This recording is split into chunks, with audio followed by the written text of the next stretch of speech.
word or two out of our good buddy Bob Wenzel. He is the analyst of Mad Dog Radio as far as the NCAA tournament is concerned. And to be fair, now he loved Virginia and he loved Cincinnati, so we'll get off that. But to be fair, he loved Loyola of Chicago and thought they had a run in him. And look at him right now. Mr. Wenz, how are you today, Bobby? Okay? I couldn't be better, Chris. And it's always nice when you have that, you don't want to compliment me too much, so you give some other things that bring me down a little bit. I liked Virginia. I mean, who didn't like Virginia?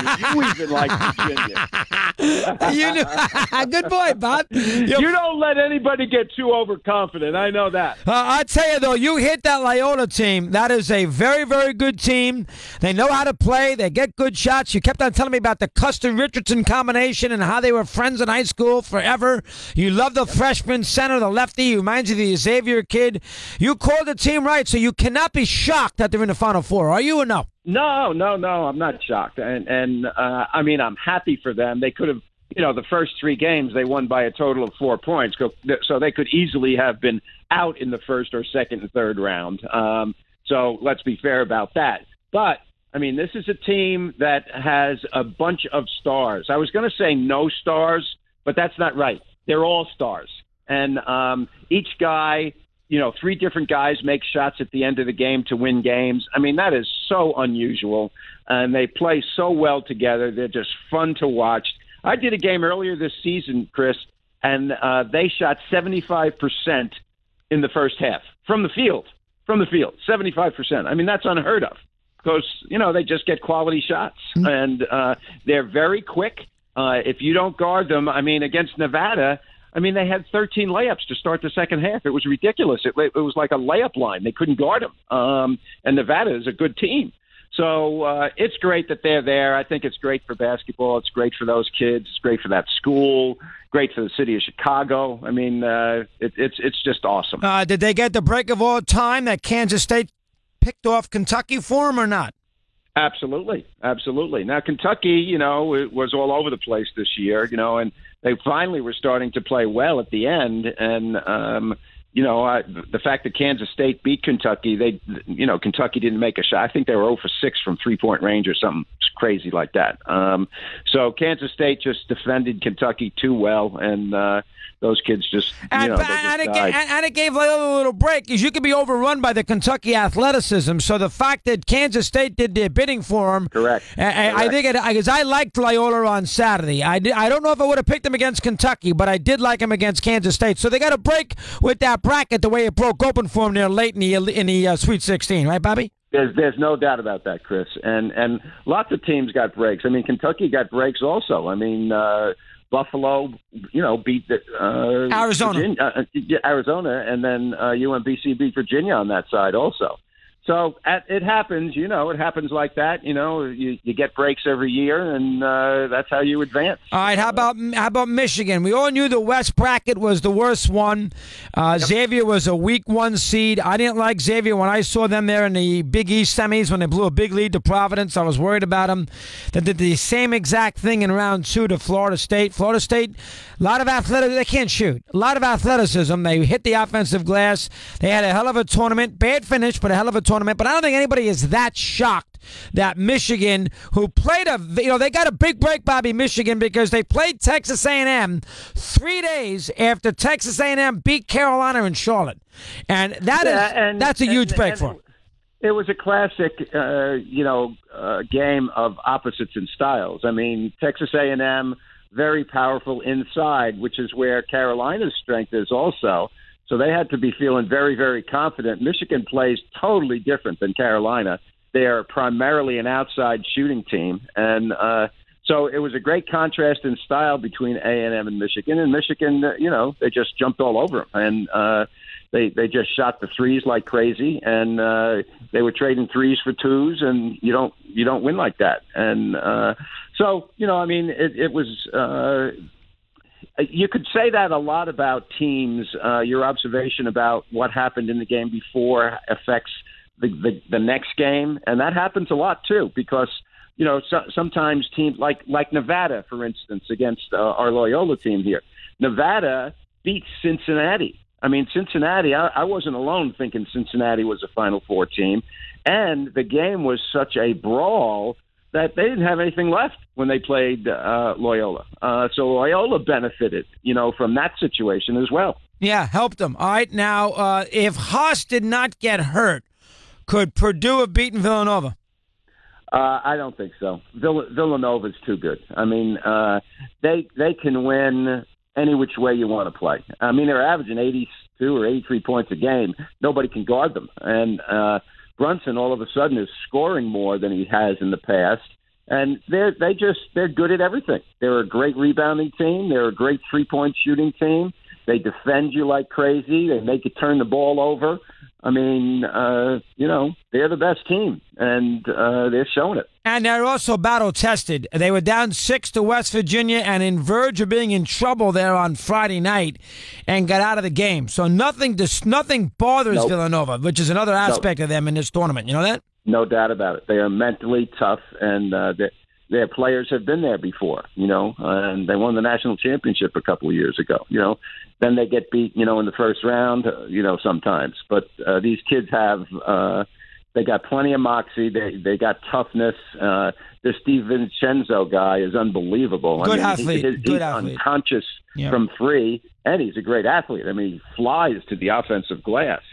So there's lots of guys like that. I'm in San Antonio now, and I got here in time to watch the Kansas Duke game, and I mean, Mihalik, who's a great outside shooter for them, he's their second best guy, senior. He's defending. He's 6'8", but he plays the perimeter. He's defending Marvin Bagley the whole game, and did a great job defending him. And it was a great game, and Self made some unbelievably great adjustments and calls. Those lob passes. Usually, you think it's just because a guy, can jump high and the no. He sets that. He sets that. He sets that. He sets that pick. He sets that pick. Did you see the screen? Twice. Guy comes up. When the ball moves in his zone, you have a certain slide that you do, right? And your responsibility is to slide into a certain area.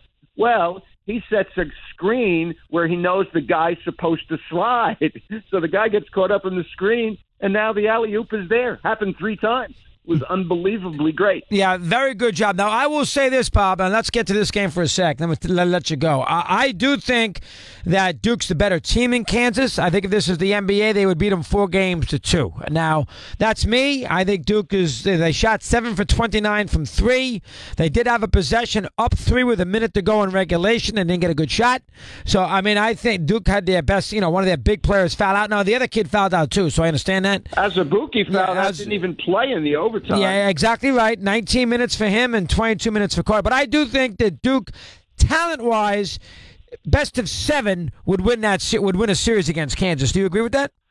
Oh, they're more talented, but they look lost in the game. I got to give Kansas all kind of credit. Kansas should not be out-rebounding Duke, okay? They took the immaturity and inexperience of these freshmen and took advantage of it big time. I'm watching the game, and of course, I'm thinking that Duke is going to do all kind of great stuff, and they didn't. And Kansas just outplayed them, and it was close and exciting and all that kind of stuff. But they just did all the things that they needed to do. When they needed a quality shot, Malik Newman made them. Duke is hanging in that zone, and they're dissecting that zone like a surgeon and getting good quality shots. Kansas could have won by more if Mihalik shot the ball in his normal way. He didn't have a good shooting night until he had to make the 3 at the end of the game that he did make. Yeah, Bob, let's not go crazy now. Duke had the ball up 3, a minute to go in the game. And if that call goes the other way in overtime, which was an offensive foul, that was a horrendous call on Carter. Now, he got breaks all day, and I'm never going to argue about Duke with the whistle. Kansas, that game was a 50-50. That was a coin flip. In the course of the game, that was a coin flip game. You want to tell me that Kansas... it was a coin flip game. Kansas maybe... Go ahead. Kansas outplayed Duke. Barely. And made it a coin flip game. Barely. Duke has much more talent. And Kansas... I mean, I don't watch Kansas that much. I mean, they're on national TV. I watch a few games, but I don't do their games. I was really impressed with the way they played. I mean, Duke has far superior talent to Kansas. And so I'm agreeing with you on your NBA analogy. If they played 7-game series, Duke would win. But in this, they don't play a 7-game series. And one game is what counts. And when you out-execute a team and make the other team look not so good, you've done a terrific job, and that's exactly what Kansas did. Did you have a problem with the Duke last possession in regulation, Allen going one-on-one with that turnaround jump shot? I had I don't have a problem with that because they rely on him to do that. He's got a history of making shots at the end. The problem I had with Duke was they were ignoring Marvin Bagley for a lot of the game in the second half, and he was open a bunch of times, and they didn't get it to him. And I thought he got a little frustrated, and he stopped working hard enough to get the ball after that. The play at the end of the game where he caught the ball in the paint and dished it out to the right corner for a three, he should have gone to the basket and made a move or gotten fouled. I think Kansas took them out of what they wanted to do most of the game. Now, I do think that Villanova will beat Kansas, and I think the only team that can beat Villanova in this Final Four, I know you're going to think I'm nuts, is Loyola. I think there'll be a lot of pressure. Villanova likes to do to big teams what Loyola would like to do to Villanova. Villanova likes to be the underdog, happy. We're small little Villanova. They're a fan, and they like the little school there in the main line. They like to play that role, Georgetown, North Carolina, we're not supposed to be here kind of thing. There'd be a ton of pressure on Villanova if they played Loyola in a championship game. Now, I don't think Loyola's going to beat Michigan. I think it's going to be Villanova and Michigan in the final. But I think actually out of the 3 teams here, based on intangibles and all that, I think Loyola has the best chance to beat Villanova in the final. How about that?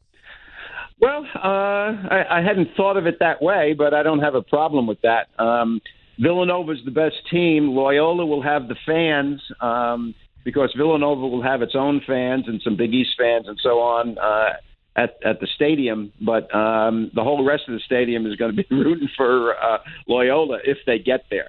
I think Loyola is going to have a hard time with Michigan. Michigan's defense is better than most of the teams they've played. Loyola, they hang their head on the three-point shot, but the reality of it is they drive to the basket with their kind of intricate offense, and you have to guard them and keep them out of the paint. And if you keep them out of the paint, you can live with their threes. They win games by getting layups because all 4 of the perimeter guys are quick and can drive the ball to the basket and pass. So, the teams in the Missouri Valley, I talked to several of their coaches, and they think the way to be able to defend Loyola is to keep them in front of you. Don't try to pressure them. Keep them in front of you. Make them shoot over you, and you have a better chance. And I think Michigan's defense this year has been their best defense in as long as I can remember. And if they keep Loyola out of the paint on those drives and those pick and roll drives that they do, I think that Michigan is probably going to win the game. And Krutwig, the center for Loyola, is going to have to chase Wagner, at the 3-point line, and I'm not sure he can do that. And you like Villanova to beat Kansas? Oh yeah. Villanova's the best team, and but Kansas. I was extremely impressed with the way they played last night. Very, very impressed. But the 2 teams I thought were the best were Villanova and Virginia, and Villanova's proven it. I mean, they can win so many different ways, Chris. They're good. They got everything. They've got everything. Good job, Bob. Next Monday we'll have a conversation before the championship game. Enjoy the 3-point. Sounds good, brother. Enjoy the 3-point shooting here and all the dunks. I'm sure you have fun. Yeah, it's gonna be fun. Great to talk to you, man. I love you. Bye. Make sure you make that clear to your audience that I'm not doing the dunking. I think they know that, Bob. These are the high school stars. We'll see you later, Big Bob Wenzel. Nice to have him with us. We continue here on Mando.